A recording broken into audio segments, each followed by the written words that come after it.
Thank you, Liliana. Today I will be talking about Chapter 10, Type and Life.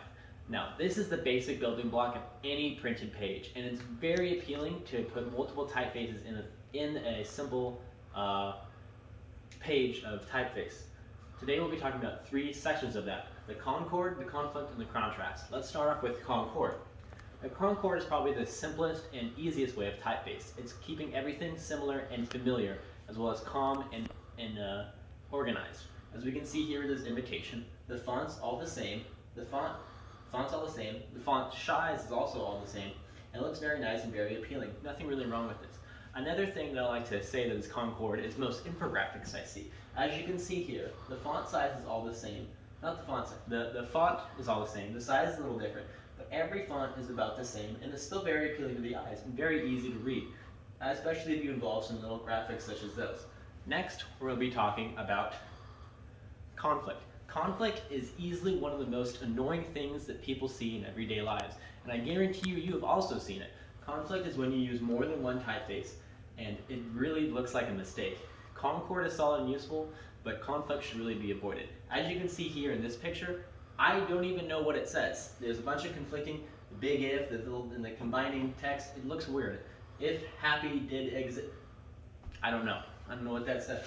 And then also, if we look at this invitation, we can see the conflicting fonts and sizes here. You see big annual Halloween holiday party, and everything else is really small. And if you notice the size of the invitation, it's a big invitation, so there's no reason for this font and everything to be conflicting the way it is. Lastly, we'll talk about contrast, which is basically the relationship that occurs when you combine separate typefaces and elements, and it works really well from each other. Excuse me. It's very attractive to our eyes to see good contrast in real life.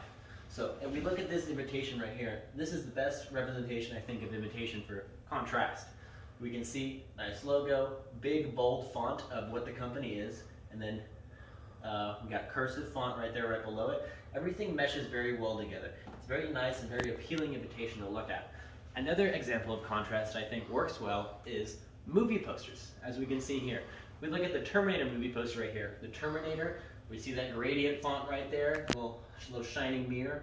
And then up there, Schwarzenegger in big orange letters. It's very appealing to the eyes. You like looking at it, and then you can still read all the rest of the font. It's good. As well as with Stallone Cobra.